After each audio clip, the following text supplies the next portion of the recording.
Alhamdulillahi Rabbil Alameen. Sallallahu sallam wa baraka nabina Muhammadin wa ala alihi wa sahbihi ajma'in. So tonight, we resume our commentary on Kitab at-Tawheed, and specifically on chapter number 7, which is the chapter in which the Imam, he said, Babu min ash-shirk lubsul khayti لبس الحلقة والخيط ونحوهما لدفع الضرر أو جلب النفع. He said, wearing a ring or twine or anything similar to prevent or relieve harm or affliction is an act of shirk. And previously, we spent a lot of time familiarizing ourselves with the principle that every unsubstantiated cause or means to an end is a form of shirk. And basically, we said that if we understand this principle, it will enable us to recognize many forms of a shirk which are inconspicuous to many people, which many people fall into because they don't realize that it's a shirk. But before we get into the chapter and comment on what the Imam has shared from the evidences for what he's asserted, let's mention the specific evidence or two evidences for this principle. The principle that every unsubstantiated cause or means to an end is a form of a shirk. First of all, number one of the things that proves this principle or supports this principle is that every indication in the source of Islamic teachings which condemns charms and amulets, like the hadith that's going to come in this chapter from Uqba ibn Amr, in which the Prophet ﷺ said, Man ta'allaqa tamimatan faqad ashrak. He said, whoever wears a talisman has committed idolatry. Why is it idolatry? Why did the Prophet specifically call it shirk? Because it is an unsupported means, and the making of something a means to an end, which Allah has not made a means to an end, is a type of shirk. That's what the Prophet is basically telling us in a roundabout way. When he says, Man ta'allaqa tamimatan, whoever wears a talisman, and he thinks that talisman is going to protect him, he's made it a means for protection. But Allah has not made it a means, he has committed a shirk. So this is one form of evidence, and there are a number of hadith to this effect. This is one example. Another proof of this principle is every indication of the prohibition of evil omens. Every indication from the Prophet ﷺ that when people believe in evil omens, they have committed a shirk, like the hadith of Ibn Mas'ud the hadith of Ibn Mas'ud collected by Tirmidhi, in which the Prophet said, at-Tiratu shirk. At-Tiratu shirk. He said, omens are idolatry. Omens are idolatry. Omens are idolatry. So in both of these examples, what do we see the Prophet indicating? That whenever somebody takes something as a means to an end, and that means to an end is not substantiated, they have committed a shirk. So this principle is supported by these two types of evidences. Every evidence indicating or condemning charms and amulets, and every indication prohibiting the belief in evil omens. So if you remember last week, we talked about al-asbab are two types. We said al-asbab al-haqiqiyya, the substantiated ones, wal-asbab al-wahmiyya, the unsubstantiated ones, and we talked about what makes something substantiated, what makes it unsubstantiated. We talked about that. Well, the unsubstantiated ones, anytime we take something and we say this is a cause for that, this is a means to this end, and we can't substantiate it, la bish-shara, not with the texts, or with the tajriba, or with clinical trials or experience, then it falls into the category of unsubstantiated. Every unsubstantiated means that we take is a form of what? Shirk. Form of shirk. We understand that. What supports that? Statements of the Prophet that condemn charms and amulets. taking of things as asbab, taking things as means to a religious end or a spiritual end. And we gave the example of the hadith of Uqbat ibn Amr, in which he said, "Man ta'allaqa tamimatan faqad ashrak." We also have all those indications from the Prophet ﷺ that evil omens are a type of shirk, like the hadith of Mas'ud, in which he said, "Atiratu shirk." He said evil omens are idolatry. Now, when we say that they're from a shirk, and what I mean by a shirk here, or from a shirk, is those unsubstantiated causes, of which omens are an example, charms and amulets are an example. It could be shirk akbar, it could be shirk asghar. And that's why the Shaykh, he just said atlaq, he said min ash-shirk. He said from idolatry, from polytheism, but he didn't specify major or minor. Why? Because it could be either. It's going to depend. What does it depend on? It depends upon the belief of the person. If the person believes that this thing that he wears, this amulet he wears, this charm he wears, or this evil omen that he believes in, or this sabab, this cause, whatever that cause is, if he believes that it brings about the desired result or the outcome, it's a means to a specific end, independent of Allah's will, that it itself brings about certain results despite Allah's will. Even if Allah willed otherwise, it's going to happen. It's a one-to-one thing. Whenever this means is there, this end will result. If he believes that, then that's shirk akbar. That's major what? Major shirk. If he believes no, this sabab is something that brings about certain results, certain outcomes. It's a means to a certain end by Allah's will. Allah has willed it. Allah has made it a sabab. But Allah hasn't made it a sabab. That type of shirk would be shirk asghar. It would be minor shirk. But at the end of the day, it would be what?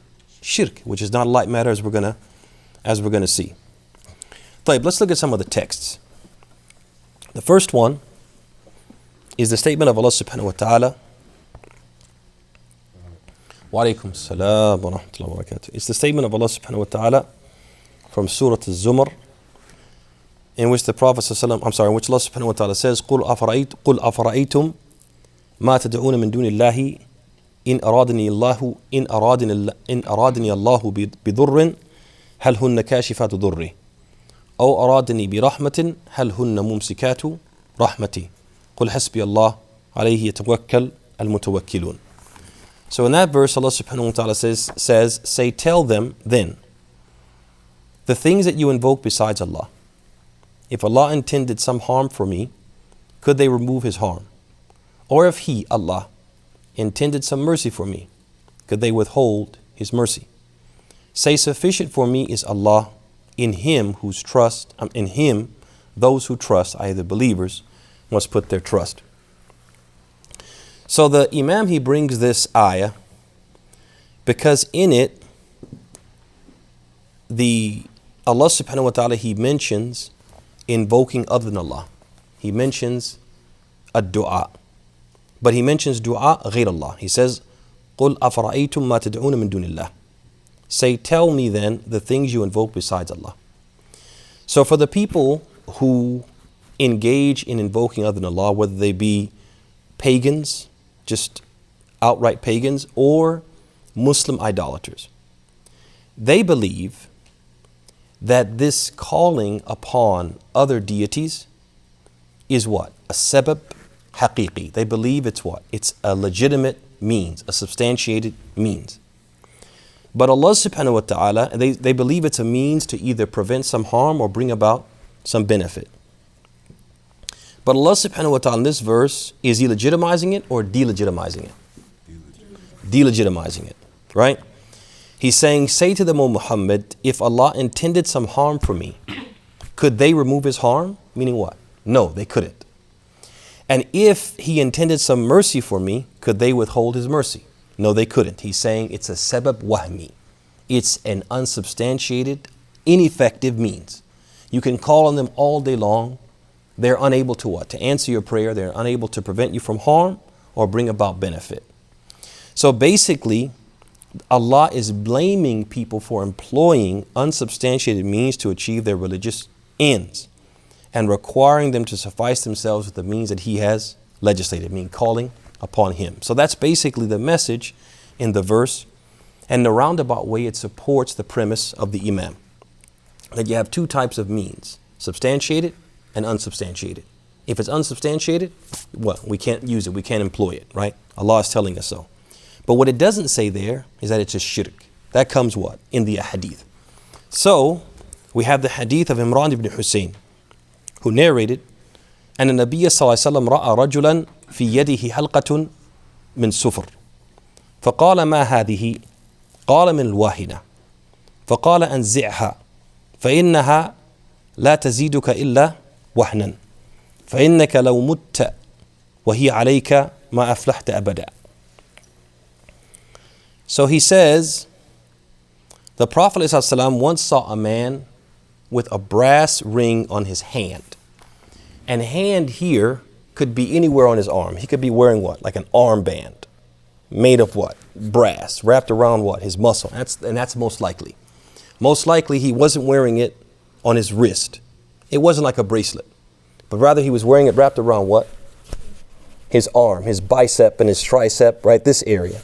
Or possibly around what? His forearm. But not around his wrist. And we're going to see why. So he saw him wearing this brass ring, or brass bracelet, if you will, or brass armband. Now, if you saw somebody wearing an armband, something wrapped around their bicep and tricep, or around their forearm, or even on their wrist, what would you think? Huh? Maybe they got injured and they wrapped it up. Okay, what if, now if it was an ace bandage, that makes sense. What if it was from copper or brass or silver, huh? To flex. You might think what? He's trying to what? Highlight his muscle, maybe. That's a possibility. What's another possibility? Especially if he had it on his wrist. Adornment. Adornment, fashion, right? Could be a fashion statement, okay? Could it also be that he's wearing it because it's something that can treat an illness? Is that possible too? All those things are possible, right? And so because there was a lot of possibilities or possible interpretations for why he was wearing it, the Prophet said, Ma hadihi. He said to him, he said, what is this? He wanted him to explain. Because what the Prophet was going to say next would depend on what he said, which means that it's not a one-to-one. Wrapping something around your arm is not automatically haram or shirk. But it depends on what? On your intention. It depends on your intention, which is why the Prophet asked, I need to see where your head is at, and that's going to determine whether or not what you're doing is wrong. So he asked him, he said, Ma hadihi, what is this? Now the scholars of Islam, when they talk about this hadith, some of them say that the Prophet, when he asked, his asking was just istifham. It was an inquiry. It was just inquiring. He wanted to basically probe and solicit information, which is the most correct thing because the person's actions were open to interpretation. But when you ask a question, do you always ask to inquire? Is there another possibility too? So for example, let's say you came home and your kids were jumping up and down on the couch and there was like cereal and other things from the kitchen, the spaghetti noodle, nothing was strewn all over the living room and they were jumping on the couch, right? And the TV was turned up, right, to the highest volume. You walk in and you say, what is this? Are you asking to inquire? Are you asking to solicit information? We doing it to show disapproval. Disapproval, to condemn, right? So some of the scholars said that when the Prophet said, Ma hadihi, he was saying it to disapprove. But the most correct thing is that the Prophet was saying it to what? To inquire, to solicit information, to determine whether or not the person was doing something wrong or if he was doing something which was perfectly acceptable. So the man, he said, min al-wahina. He said, I'm wearing it to prevent al-wahina. And what is al-wahina? Al-wahina is an illness which causes weakness in the arm or affects its functionality, the functionality of the arm. So it's either the muscle in the arm itself, which becomes weak, or the entire arms becomes what? It kind of malfunctions and it doesn't have it lacks the strength. So the people at that time, they believed that if you put a brass bracelet or wrap around your bicep or around your forearm, then that would do what? It would repel this disease, which they called al-wahina, something that makes your arm weak. They believed that, which is probably what the Prophet asked, because a person could be wearing it for, like we said, fashion, could be wearing it for some other reason, or he could be wearing it because he believed in what? This concept of al-wahina, being repelled by a brass bracelet or wrap. So he believed that this wrap was a sabab, a means to an end. And that's the whole thing we've been talking about this whole time. Somebody takes something and they believe it has some spiritual benefit, some religious benefit. It can protect you from harm, or it can procure some type of benefit. So he told the Prophet, he said, I'm wearing it because it's going to benefit me in this way. So the Prophet, he responds and he says, anzi'ha. He says, take it off immediately. Remove this from your arm. فَإِنَّهَا لَا تَزِيدَكَ إِلَّا وَهْنًا. He said, because it can only add to your weakness. It can only make you what? Weaker than you already are, or you are afraid of becoming. So when the Prophet says, anzi'ha, take it off immediately. Once he answers and says, hey, I'm wearing it to protect me from this disease or this illness. And the Prophet says immediately, take it off. What does that tell you? He disapproved of it in terms of it's okay, but I don't like it. Or disapproved of it like it's what? It's prohibited, right? If you're doing it with this intention, you have to take it off. It's prohibited to wear it. It is disallowed to wear it. It's prohibited to wear it, and you must remove it. Because the command from the Prophet indicates what? Al-wujub, requirement. Then he told him to add to show that what? I'm disapproving because it's haram. He said, فَإِنَّهَا لَا تَزِيدَكَ إِلَّا وَهْنًا. He said it can only add to your weakness. What is the Prophet saying here? It's not a substantiated, it's not a legitimate, it's not an effective means. Right? It's not an effective means. And so I disapprove of it and I disallow it because what you think, the result you think it can bring about, it can't bring that about. And so you have to take it off if you're wearing it with that intention. So now some of the scholars, they said, okay, if the Prophet is saying it's a sabab wahmi, it's an ineffective means, it's an unsubstantiated cause, how can it make you weaker then? If it's ineffective, it shouldn't be able to make you stronger or weaker. Ahsant. Say it. Huh? Mentally weaker. Ahsant. Tafadal, Hussein, what do you want to say? I think it was going to make it heavier on his arm. No, it's actually like Hamza said. It's like, it's a mental thing. That basically when your heart becomes attached to something and you hinge your hopes on something, instead of Allah, what happens? You start to worry a lot, paranoia sets in, anxiety, distress, and you have other psychological what? Illnesses. It's like you said, it becomes a mind thing. That you actually have people who they're into soothsayers, fortune tellers, and people who they believe can protect them through certain talismans and charms and amulets. So they'll go to these people because they believe that somebody, for example, put a spell on them.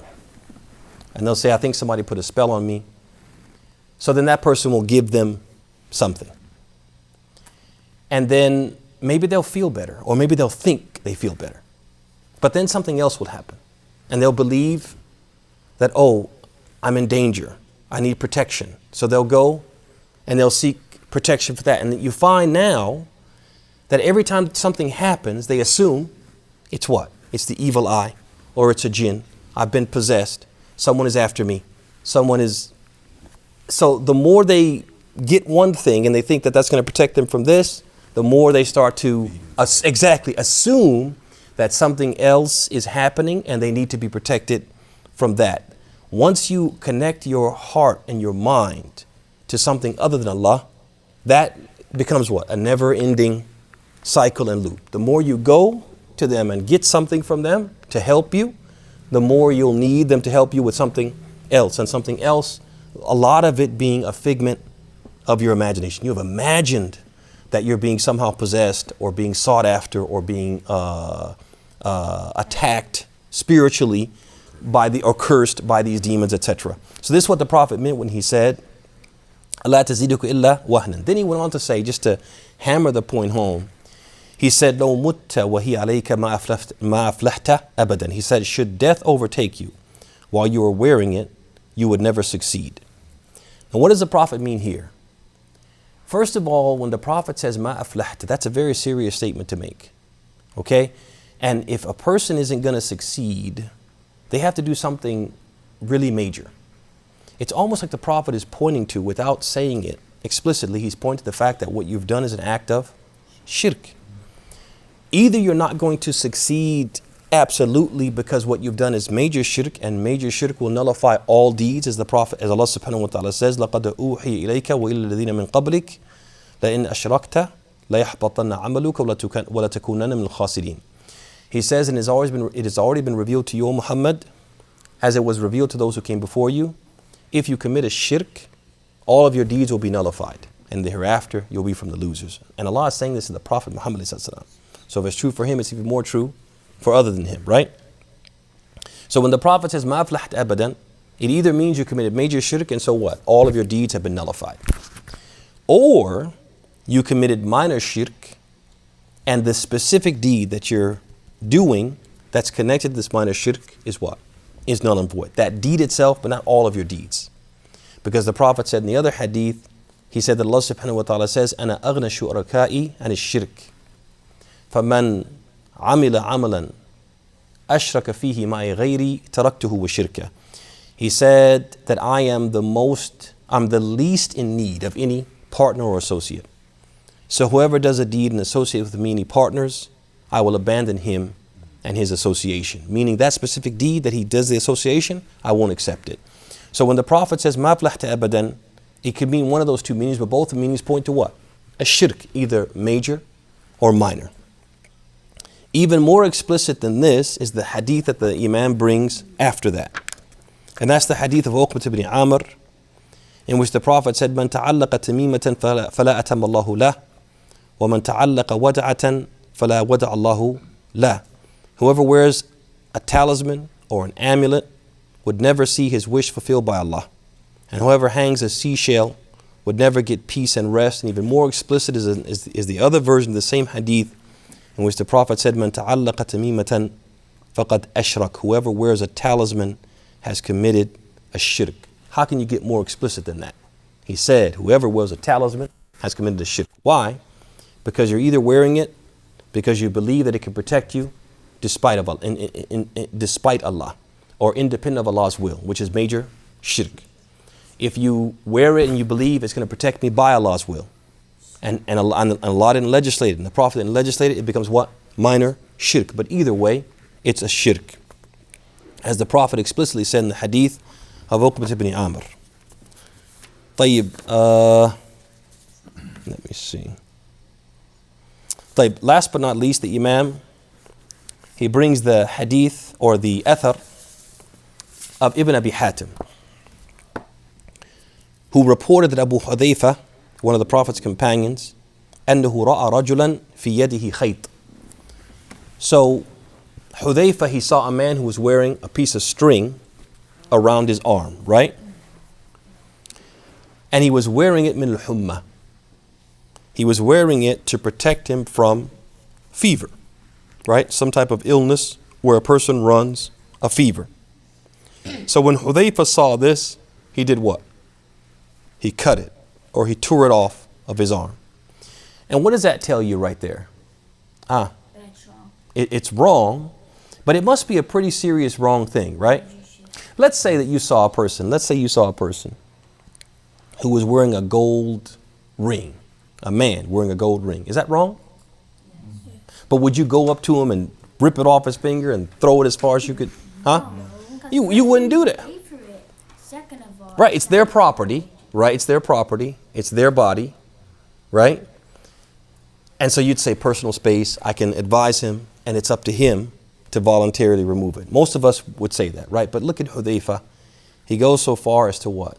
To take this person, to touch this, to violate this person's personal space, touch that person's body, rip the string, which is their property, off of their body, right? And remove it. Then he says,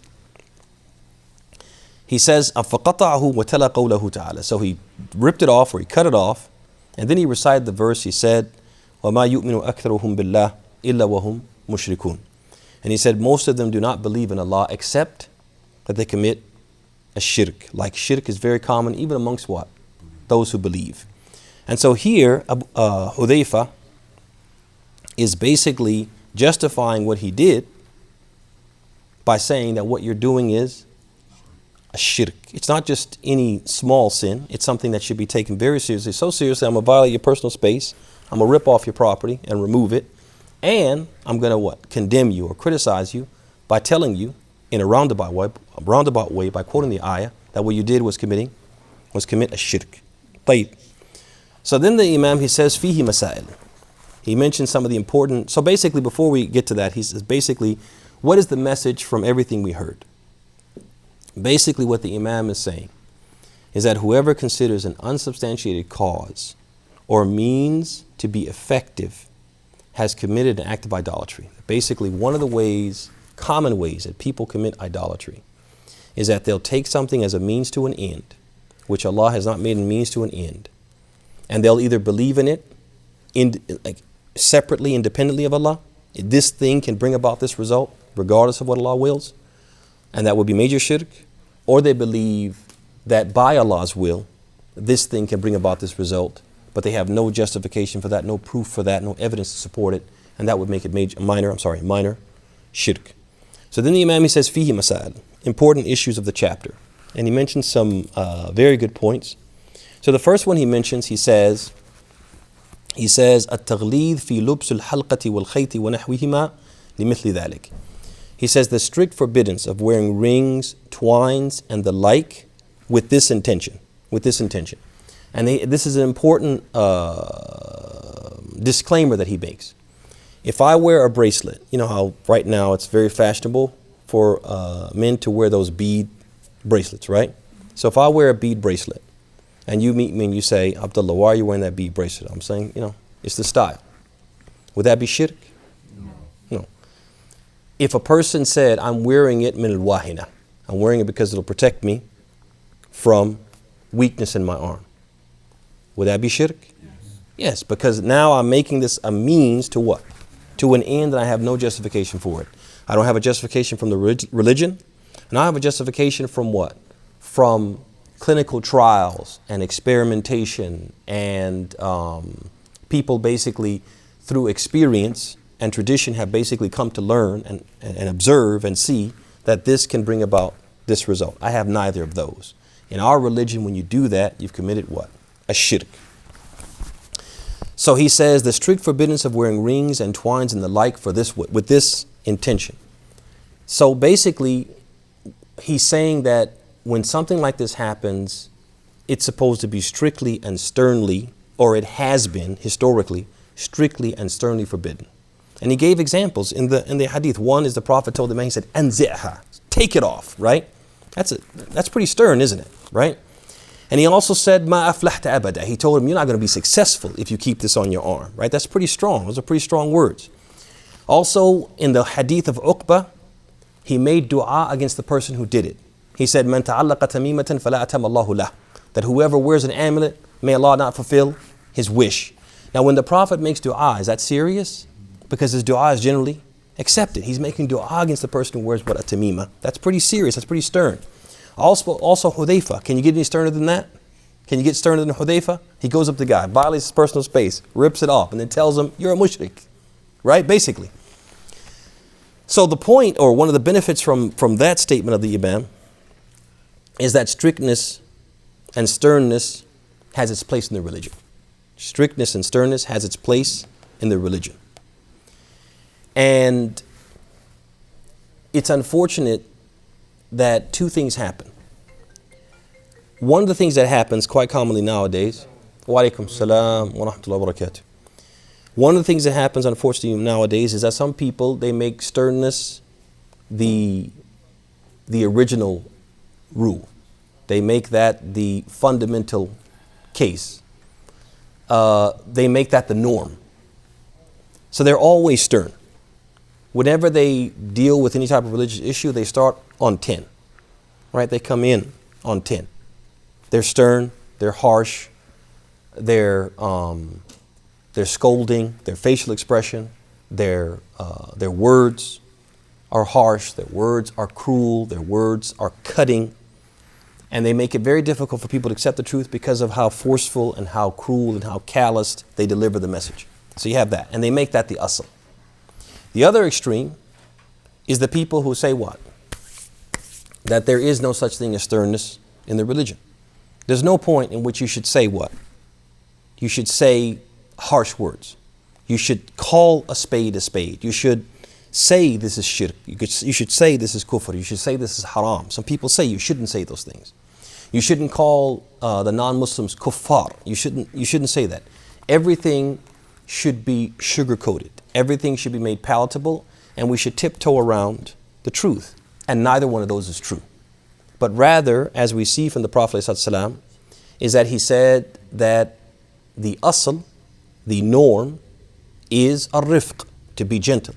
But there are times when there should be shiddah, there should be sternness, there should be strictness. And we see this from the example, we see the example of the Prophet here. And we see in certain masail, particularly these masail which are related to a shirk. And we also see it from Hudayfa, the companion of the Prophet sallallahu alayhi wa alihi wa sahbihi wa sallam. And so there's a place for both. Yes, ar-rifq is where we should normally be. That's the area or the sphere that we should normally live in. But there are some cases where we have to step out of that sphere and be what? Be stern. We have to be stern. Tayyib. Number 2, he said, just consider the fact that when the Prophet ﷺ, he saw the man with the armband. That man, was he a companion or not? No. He was a companion. He was a companion. He was a believer. He was a believer. And what is a companion? A companion is a person who believed in the Prophet, who met the Prophet during his lifetime, believed while believing in him, and died upon faith. Right? So this person the Prophet was talking to was a Muslim who believed in the Prophet during the time of the Prophet, and inshallah ta'ala, he died upon what? Died upon that. So this person that the Prophet is talking to is a companion of his. He's not like some pagan or some non-Muslim, just some general person in the no. He was a Muslim, and the Prophet is saying, "Anzi'ha," take this off. So this is a companion who the Prophet went on to say, "Law mutta wa hiya alayka ma aflahta abadan." If you had died wearing this, you would not have succeeded. And he's a companion. He's a person who the Prophet said in the one hadith that the best of people are what? My companions. He's one of those people. And even him, despite his virtue, by virtue of being a companion, he was very virtuous. He had a very high status with Allah. If he had died with that symbol of shirk, that symbol of idolatry on him, believing that it could protect him from al-wahina, the Prophet said, "Ma aflahta abadan," you would never be successful. And so that's a confirmation for us that one, this is a shirk. Number 2, that this type of shirk shouldn't be taken lightly. Like some people will say there's certain types of shirk that we should take seriously. Like a person go to a grave and they prostrate the grave, right? Person calls out to some saint long since, who has long since died, and they call out to that person and say, yeah, we should take that seriously. But people who wear amulets, they wear talismans, and they wear charms, and they believe in evil omens, that's not that big of a deal. It was a pretty big deal to the Prophet at the point that he told one of the companions. He said, if you die with this upon you, you won't be successful. So we have to take it seriously because the Prophet took it seriously. Even something like this, any type of shirk, we take it seriously. Also, the companions were of the habit of considering minor shirk worse than major sins. Worse than major sins. Why? Because of statements like this from the Prophet ﷺ, from the Prophet's example, sallallahu alaihi wasallam. طيب. Number 3, he said, أنه لا يؤذر بالجهالة. He said, we also learn from this chapter that ignorance is no excuse. What does that mean? What does that mean? What does the Imam mean by saying, La yu'adhar bil jahala? He won't be, ignorance is no excuse, or he won't be excused for his ignorance. One of the possible meanings that the Imam is expressing is that there are certain masail, there are certain issues that they are an exception to the rule of being excused on the basis of ignorance. The general rule is what? People don't know, they'll be excused, they'll be pardoned. Because Allah says, مَا كُنَّا مُعَذِّبِينَ حَتَّى نَبْعَثَ رَسُولًا. We're not going to punish people until what? We send a messenger. But he says there's some masail, as if the Imam is saying, or one possible interpretation is that the Imam is saying, there's some masail you have to know. As a Muslim, you just have to know these masail. And if you don't know them, then you'll still be guilty, or the guilty party. If you're the guilty party, you will suffer the consequences regardless, right? And so we have to take certain masail seriously. We have to take our deen seriously. We have to learn our deen and make sure we're not making these critical mistakes in areas where we won't be excused. We won't be pardoned for our ignorance. The other possible meaning, which is more likely, is that he's saying that ignorance does not excuse the person from criticism and condemnation. How many times have you advised somebody about something? And the first thing they'll say is what? I didn't know. As if you can't criticize me. You can't condemn me. You can't say what I'm doing is wrong because I didn't know. I'm going to ask you honestly. Let's say, for example, you saw a Muslim coming out of a bar, right? And so you bump into him. You're walking down the street. He comes out of the bar. You bump into each other. He says, oh, I'm sorry. Assalamu alaikum, akhi. And you can smell the alcohol in his breath. So you say, akhi, have you been drinking? He says, yeah. Says, you say, akhi, haram, haram alaik. You can't, it's not right. You can't drink. It's not, we're prohibited in Islam from drinking. He says, oh, why? I didn't know. You can't blame me for that. I didn't know. I'm going to ask you honestly. Just because he doesn't know, does that make it not wrong? No. Does that make it not wrong? No. So can he go like, ballistic on you and get mad because you said, hey, it's wrong? No. Can he say that you can't tell me it's wrong because I didn't know? You can't criticize what I did because I didn't know? No, I can criticize the act even if you didn't know doesn't make it right. You might be excused. You might not be sinful in the sight of Allah because you didn't know. But the act is wrong, and I also have an obligation to tell you it's wrong. You guys see that? And so this is more likely what the Imam meant when he said, أَنَّهُ لَا يُعْذَرْ بِالْجَهَالَةِ, that when we see something wrong, we can't say, oh, the person probably doesn't know, so I shouldn't criticize him. No, we have to criticize and condemn. And we can't say, oh, he's excused because of his ignorance. That doesn't, even though he's excused means excused from sin, not excused from criticism and condemnation. طيب ثم بعد ذلك, the Imam, he says, if we look at number 5, which is similar to number 1, he said the intense disapproval and censure of whoever does such a deed, that they're supposed to be condemned and censured. Number 7, he says the declaration that whoever wears an amulet has committed shirk, that wearing an amulet is going to be shirk. Either it's going to be major or minor shirk, but it's going to be shirk. Type number 9, he said, Hudayfa's reciting the verse of Quran is a clear-cut proof that the companions used to recite the verses dealing with the major shirk to condemn minor shirk, as Ibn Abbas did by reciting the verse from Surah Al-Baqarah. So this is an important point I'll just expand on that briefly, is that it's very common from the companions and even from the Prophet ﷺ and from the Muslims throughout history that they would recite or cite a verse which is in the context of a major offense.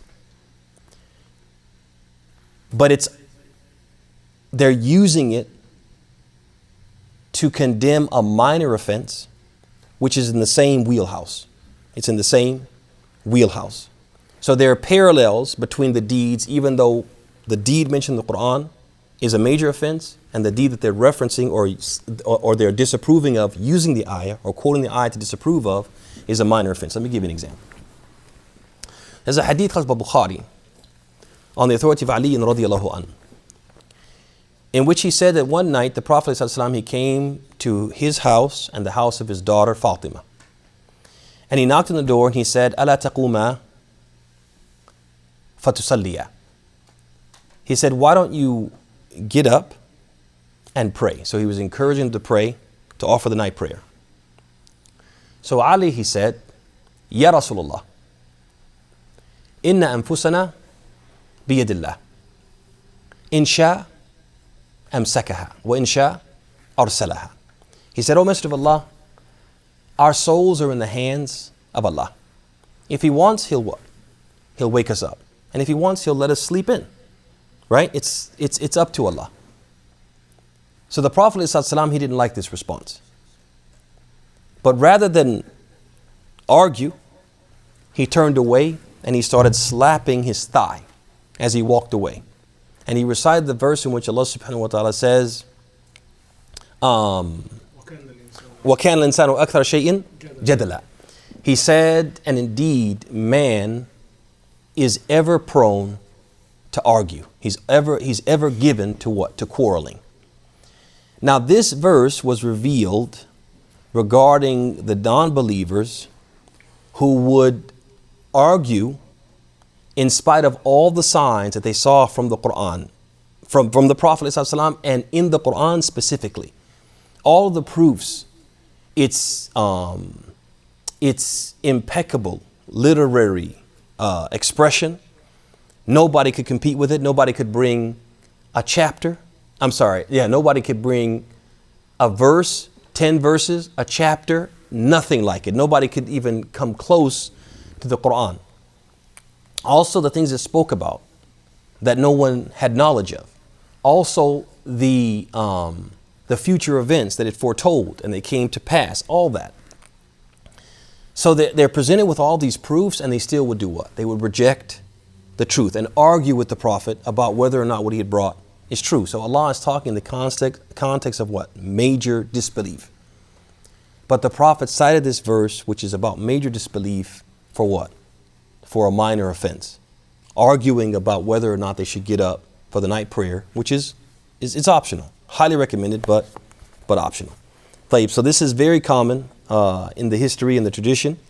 And so it's okay, and we shouldn't object if a person uses an ayah which has to do with a major offense to highlight the error in a minor offense.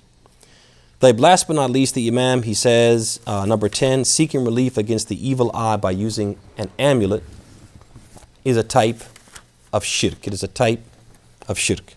And so before we close and open the floor for any questions or comments, I just want to mention 5 important principles that are related to this chapter and to some of the coming chapters, because if we understand these principles, we'll be able to identify and distinguish between actions which are acceptable and actions which are actually a type of shirk.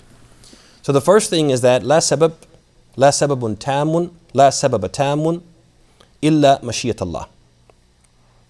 That there is no cause or means to an end which is absolutely and unconditionally effective except the will of Allah.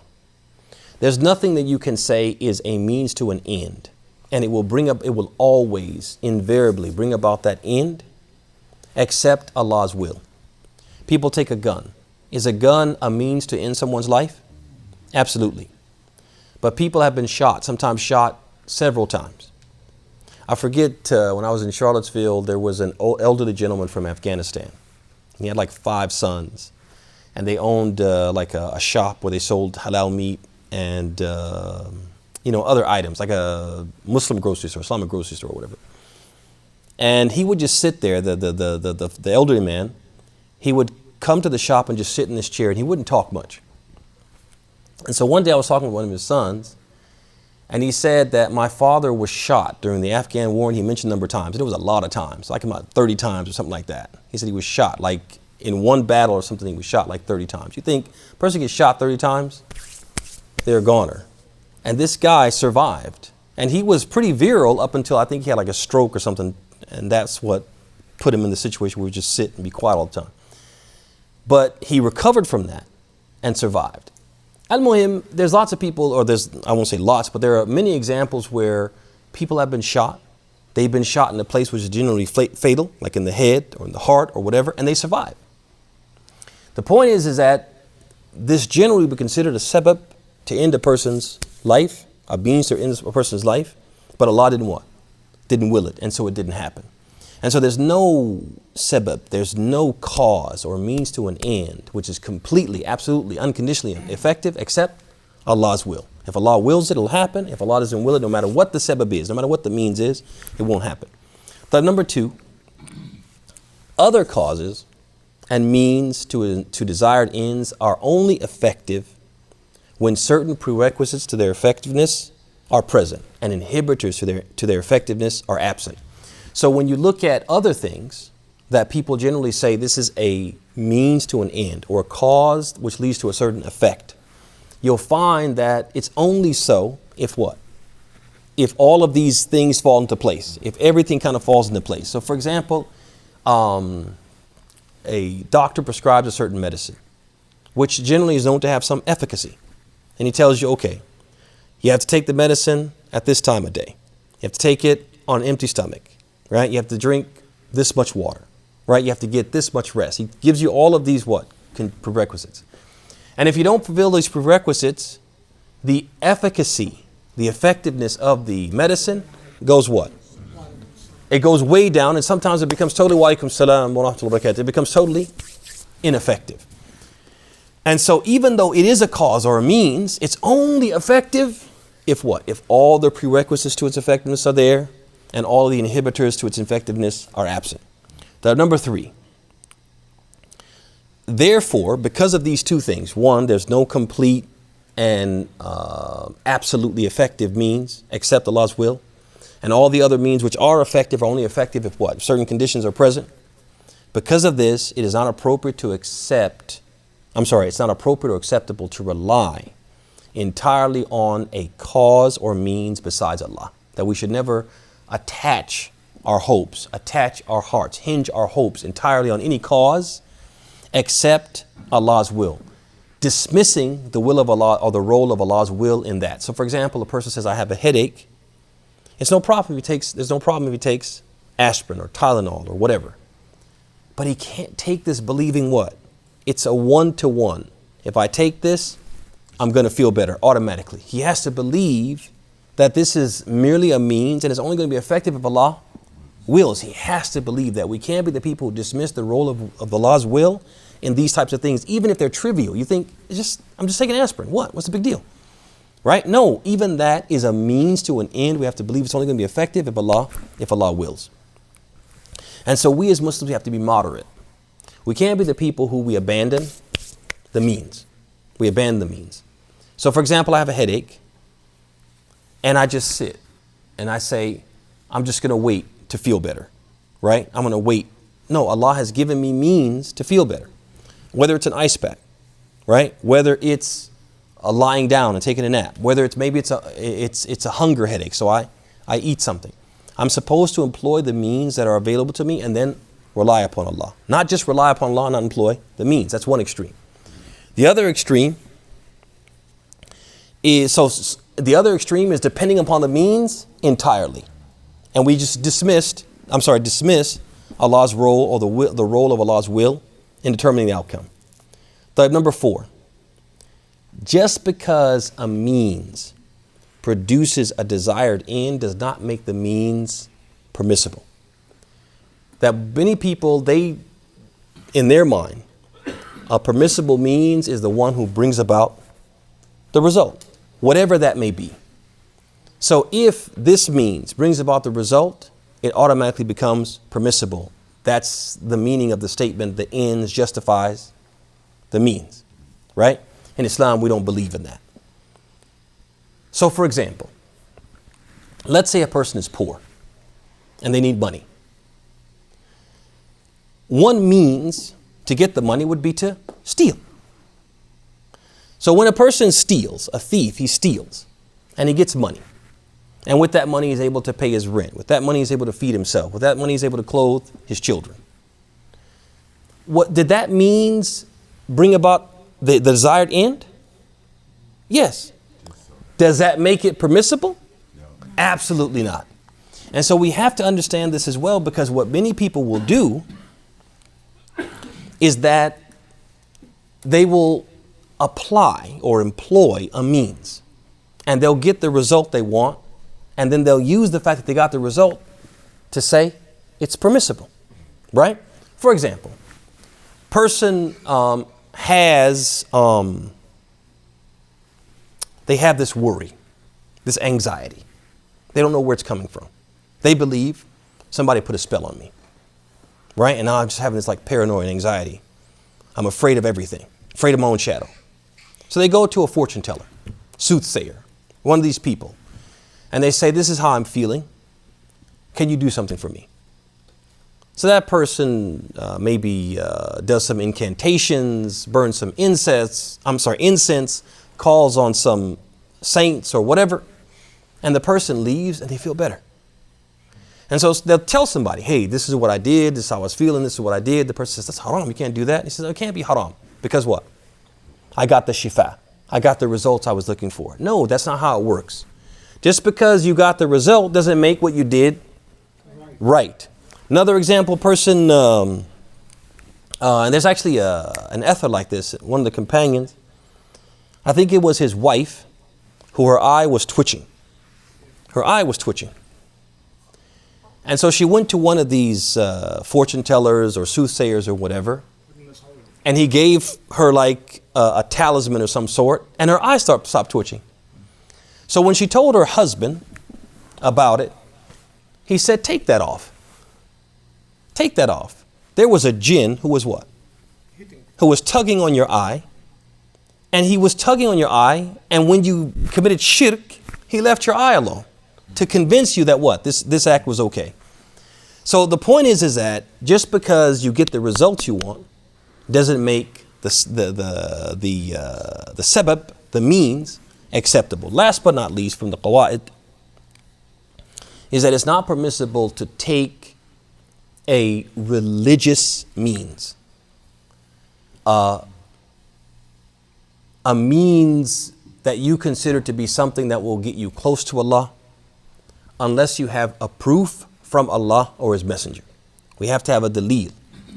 So we can't take something as a means to something else and say this is from the deen or this is a religious means, and we have no evidence for it from the deen. And similar to this is when we make something an occasion for something else, which is very common. That's a common form of bid'ah, a common form of innovation. We make one thing an occasion for something else. For example, Al-Hakim in his Al-Mustadrak, he narrates an athar from Ibn Umar that a man sneezed in the presence of Ibn Umar. And that man said, in response to, or after sneezing, he said, Alhamdulillah, wassalatu wassalamu ala Rasulillah. He said, Alhamdulillah, and the prayers and peace be upon the Messenger of Allah. So Ibn Umar, he turned to him and he said, he disapproved of it. And he told him, he said, Inni la usalli wa usallam ala Rasulillah sallallahu. He said, I definitely believe in saying the prayers and the peace upon the Messenger of Allah. وَلَكِنْ مَا هَكَذَا عَلَّمَنَا رَسُولُ اللَّهِ عِنْدَ الْأُطَاسِ. He said, but this is not how the Prophet taught us to respond to al-utas. So now you're making sneezing an occasion or a sabab, a cause for saying as-salatu was-salam Rasulullah. You have no proof for that. So he's basically telling this is what? Bid'ah. And we have lots of examples of this because unfortunately as Muslims, we're just not satisfied with what has been narrated to us and come to us from the Prophet, as if the deen is not spiritual enough. We're not saying enough. We're not saying the right things and the right occasions, so we have to invent things to say, as if the Prophet forgot or the Prophet withheld information. For example, on Friday, it's very common for people to meet you to say, Jum'ah Mubarakah, right? Jum'ah Mubarakah, very common. So they're making this statement. They're making it Friday an occasion or a sabab for saying Jum'ah Mubarakah. Did the Prophet say that? Did his companions say no? And they were the most pious of people. They wanted to get the most reward from Allah and say all the good things, right? But they didn't say it. Another example, after the obligatory prayers, after the salam from the obligatory prayers, Assalamu alaikum wa rahmatullah, Assalamu alaikum wa rahmatullah, many people do what? They'll make dua jama'i. They'll immediately make this collective or group invocation, group supplication, right? And they do it every time. It's not something they do it every now and again. They do it every time. They've made the salam, or the ending of the obligatory prayer, they make it a cause or an occasion to make dua jama'atan, all together. Again, no proof for that whatsoever. It's another way that we fall into what? Al-bid'ah. And so we have to be very careful about making something an occasion for something which we have no evidence, or making something a cause for something for which we have no evidence. And with that, we bring today's session to a close. Any questions, comments, or critiques? 7:30 new class time? 7:30, yeah. I figure we bring it back because I didn't want to have you here for an hour and a half. And since Maghrib is almost like 8:40-ish. We didn't get the memo. Oh, you didn't? Oh, so sorry, yeah, Juan. So sorry. And I think maybe a few other people didn't. Yeah, I dropped it in the WhatsApp group this morning. Oh, man. This morning-ish. Ellie family be blowing it up. You don't even look at it. So yeah, inshallah ta'ala, just for everybody online and who may look at this later, from now on until the time changes and starts to go back, we'll start at 7:30, and we'll go for about an hour, a little less than an hour, inshallah ta'ala. Inshallah. Jazakallah khair. Barakallahu feekum, barakallahu feekum. Any questions, comments, critiques? Tafadhal, Habib. So I just, I know it's something I was thinking. I don't know what purpose you mentioned it is. Maybe you could shed some light on it. When you were talking about the guy, you said he had like the brass or the copper thing on his arm. Mm-hmm. You know, and said it helped with a illness. Al-wahina. So immediately what I think about is like people now, they wear these compression sleeves Mm-hmm. that's from copper, and it Hey. helps with a illness. Hey. And sometimes, then you went on to say about, well, ignorance is not a excuse, but you know, sometimes we wear things and we don't know the science behind it or whatever. We just know, hey, I wore this before, and Hey. you know, my bones stopped hurting, or you know, Right. my that blood clot I had or whatever. Like, you know, you put the compression sleeve on, and Yeah. it is what it is. Mm-hmm. You know, so now, not that I don't know, I guess you don't think all the steps through. Oh, I'm putting this compression sleeve on, and now, you know, if Allah wills, I just put the compression sleeve on, and Mm-hmm. my arm feels better, and I take it off until it hurts again. I put it back on again. Hey. So, I don't know. I mean, it could have been something with, you know, with him wearing this brass thing Mm-hmm. that, you know, in my family before, we've known people that had illnesses and they wore Yeah. the brass ring and it helped out. How? I don't know. I just know it helped out. Hey. Or, you know, if I put this, you know, something from grandma on the farm or whatever, I put this bag of garlic Ointment around or my something. neck. Yeah. You know what I'm saying? Uh-huh. Like, this congestion I had goes away, or that headache I had went away. Hey. So I don't know where exactly on the line that is, but Eh. I mean, because it may actually have some medical Sa. stuff that we just don't know how it affects it or how it Eh. relates, but we know it works at the end of the day. Wallahi So ahsant. where does that fall? Wallahi, excellent question. One of the Then things. also the means doesn't justify the end. So Wallahi, excellent question. Last week, we talked about some of these intricacies. So, when it comes to the asbab, and you gave the example of the copper sleeve. So, when it comes to asbab, there's something we said, al-asbab, or the causes or the means, can be divided into two categories. Asbab haqiqiyya, those legitimate, substantiated, confirmed means to an end. And asbab wahimiyya, those unconfirmed, illegitimate, ingenuine means. We said the legitimate means are the ones that can either be confirmed or have been confirmed by shara, by the texts, by the law, by the lawgiver, or by at-Tajriba, by trial, experience. Sometimes the experience is like what you said. It's like people for wa alaikum salam wa rahmatullahi wa barakatuh.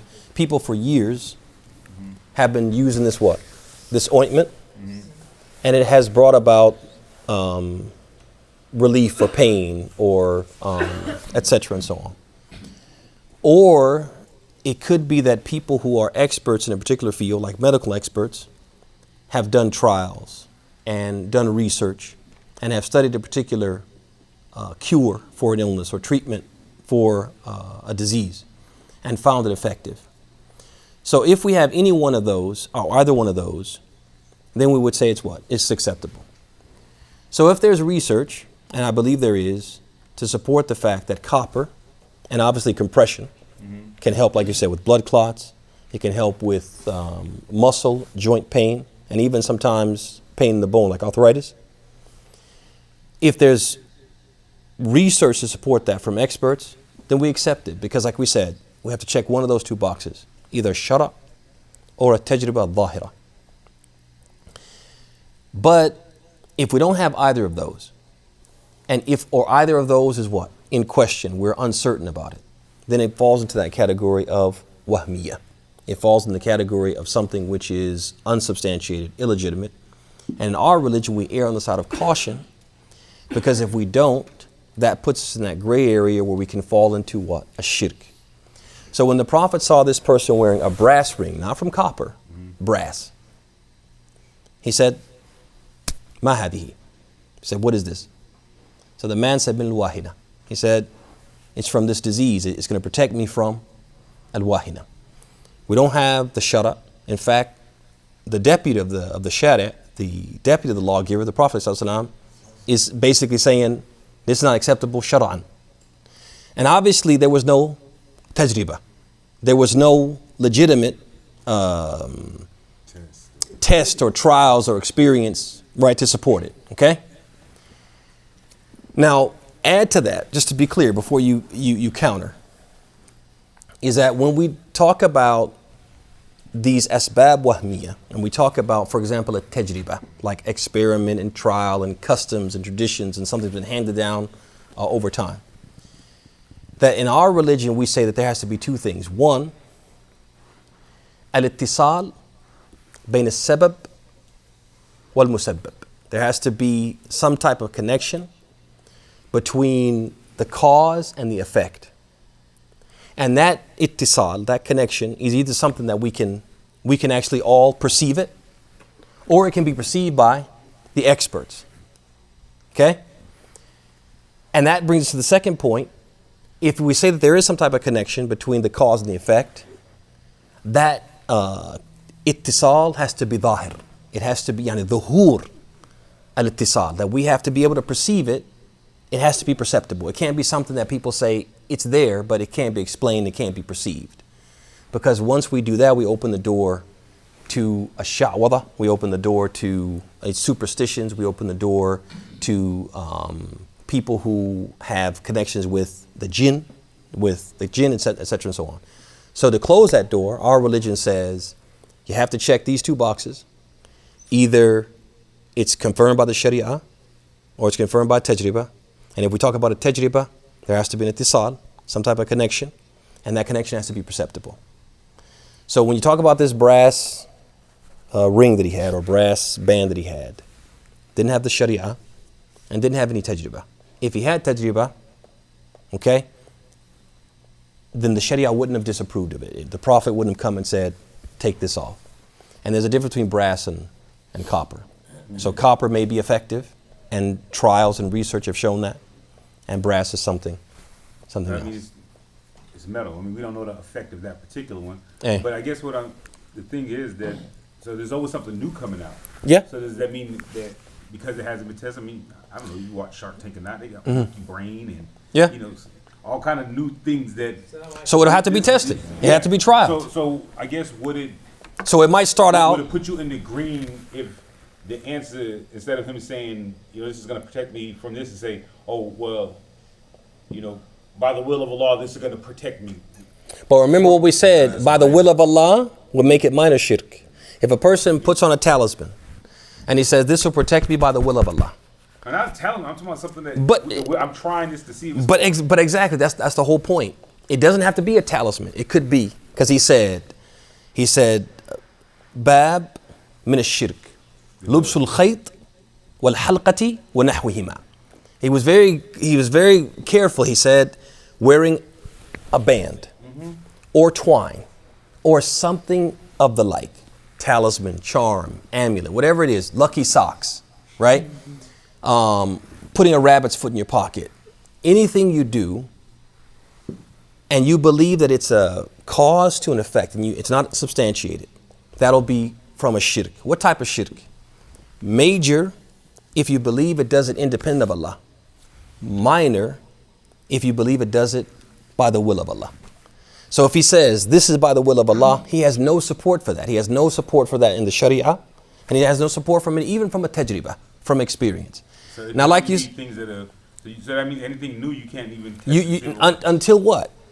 There'll be trials. Well, I'm saying somebody has to test it. Right, somebody has to test it. So, for example, they come out with, like you said, a new, treatment for arthritis, for example. And they say, okay, if you... Right, these fidget spinners. This relieves people's stress, takes away their headaches. Right. You know. Okay, do we have clinical trials of that? Do we have like some type of research from specialists and experts? If we do, that's enough for us. But we have to have that. We can't just have iddia. We can't just have people just claiming things. Yeah, claiming things. Because again, we have to err on the side of caution, because not erring on the side of caution could result in what the Prophet said. Look how strict the Prophet was with the person who had this brass ring. Even like you said, it's plausible. Maybe down the road, trials would show. But at that point, there was no trial to support it. There was definitely no Sharia to support it. And the Prophet said, anzi'ha, said, take it off. He said, فَإِنَّهَا لَا تَزِيدِكَ إِلَّا وَهْنًا. This is only going to increase you what? In your illness and your weakness. وَلَوْ مُتَّ وَهِيَ لَيْكَ مَا أَفْلَحْتَ أَبَدًا. He said, if you died and it was upon you, you wouldn't succeed. So that's a very serious statement. So we follow the same thing. Something new, we have no way to substantiate it. We err on the side of caution, and we leave it because our religion has given us these boxes to check when it comes to making something a means toward an end. Like, any other questions or comments? Like, let's get ready for Salat Hada wa sallallahu wa sallam wa barak Muhammad wa ala alihi wa sahbihi ajma'in. Assalamu alaikum wa rahmatullahi wa barakatuh.